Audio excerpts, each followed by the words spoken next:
The new Alien Earth TV show. Oh, jeez. Let's talk about it. Hey, great to have you here. So today we're going to be taking a look at episode 1 of Alien Earth. I'm a pretty big fan of the Alien franchise, but I'll admit to not being the deepest lore expert. For those unaware, the timing of this show is in the year 2120, 2 years before the first Alien movie, and we start things off with some text informing us of these 3 life form factions that formed after searching for immortality and fighting for power. First up being cyborgs, who are cybernetically enhanced humans. Next up we have synths, who are artificially intelligent beings. And then finally we have hybrids, who are synthetic beings downloaded with human consciousness. And on top of that, there's also 5 corporations vying for dominance. We then cut to this group of space travelers, very reminiscent of the first Alien, who are carrying a variety of specimens on their ship as a mission for their leader. They have a little bit of small talk before most of them going into cryo sleep. There's a lot of setup and lore building essentially with this first group of characters. We then cut to Earth, where this girl that gives very much Eleven from Stranger Things vibes and comes to be known as Wendy here, is being guided to do this procedure that moves her mind to an alternate super powerful adult body, aka one of these hybrid life forms. We also briefly see this trillionaire leader who seems to have created this technology. And after a successful migration, Wendy's then asked to convince this additional group of kids to go through the same procedure. It seems like most of these kids probably have some kind of health issue leading up to this.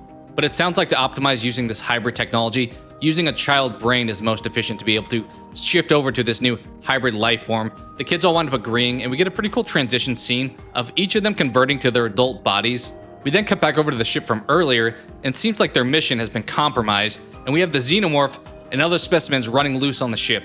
This cyborg on the crew decides to head to the cockpit and announce that the whole crew is dead, but it seems like he may be a little bit malicious, or at least prioritizing the mission here, because we see at least one survivor at the door there trying to get in, and he essentially locks her out to be eaten. And I'm curious if we'll get more backstory on what happened with this ship later in the season. It was definitely awesome to see the xenomorph this early on in the show. They did have some lore and character setup, but they didn't waste too much time getting straight to the action here that we all want to see. We see that the cyborg and the ship are now headed to Earth, and the alien winds up breaking in, but that cyborg winds up narrowly escaping, going down to the secret compartment. And then back on Earth with seemingly our main character here with Wendy, the new hybrid, and we see that she's keeping an eye on her brother, who works as a medic and doesn't think that she's actually alive anymore. He seems like he wants to get out of his contract, and he's talking to his friends, and suddenly the spaceship that we've seen all along is crash landing on Earth there. The ship winds up blasting into a ton of buildings, and Joe, Wendy's brother there, winds up jumping into action with a few other characters. And with a lot of these special effects scenes, you can definitely tell there's CGI there, but the CGI of the wreckage was mostly well done and looks like a war zone. We then see on that crashed ship, the cyborg who is navigating it is now walking around. He winds up alerting his leader of what happened, and I get the impression that once again, he's not going to be friendly. Wendy sees what happened on the monitors and requests to the trillionaire to let her and her super powerful friends, who are still kids, go and help out with this crash. And surprisingly, he approves of them going. I guess he wants to test out their abilities and also gather what's potentially on that ship. And I have seen some criticisms of the dialogue here with these people acting as kids, but I thought these actors all do a solid job acting like kids, and it's pretty funny seeing their responses at times.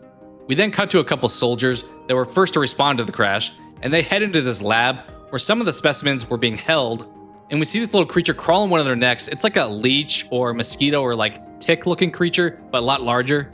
And while assessing the situation, they also point out that a victim in the room wasn't killed from the crash, but instead was shot. They then unfortunately run into the cyborg, and he forces them to dearm their weapons and has them tied up in that lab. We have a few other first responders there, see even more signs of things that have gone wrong prior to the crash, saying someone has been dead for at least a week due to coagulation of the blood. We then cut back to those 2 tied up soldiers, and they both wind up getting killed by that bug-like creature that climbed on one of them earlier. It's a pretty gnarly scene. As I mentioned, these are almost like mosquito type of things that puff up after sucking out the soldier's blood. We then shift over to the ship of kids who are now flying to help at the crash site, and we get a scene of Timothy Olyphant's character, Kirsch, talking down about humans, and I believe his character's a synth, so we have all 3 factions represented here. We have the cyborg on the ship who's being very malicious, we have Timothy Olyphant's character as a synth, and we have these kids as these hybrids. We also have humans running around, so a lot of moving parts here. And we ultimately wrap up the episode with Wendy saying that her older brother isn't going to die. Kirsch responds with saying, of course he will, at least of old age. And then typical like child response from Wendy, she still refutes that, saying that she's going to save him. So curious to see if she winds up doing something with Joe. Maybe she'll turn him into hybrid so that he can't die. Ultimately, we'll have to find out there. So overall, I really enjoyed the setup of this episode. And even though they gave us a lot of information rather quickly on current politics, I think I understood the gist of things while still being able to jump into some fast-paced moments and even deaths right away. Sci-fi in particular as a genre can be challenging to establish the lore for. Granted, this is an iconic franchise that we already have history with, but I think they did a really good job balancing things well here. It was a really good blend of some badass sequences, some comedic lines, and some strong character development. And as far as the score goes for this episode on a scale of negative, neutral, or positive, episode 1 gets a resounding positive for me. It had some super tense moments and had me eager to find out where things are headed next. So those are some of my thoughts on episode 1 of Alien Earth. If you've watched it, what'd you think? What parts did you like or dislike? What'd you think of the xenomorph design?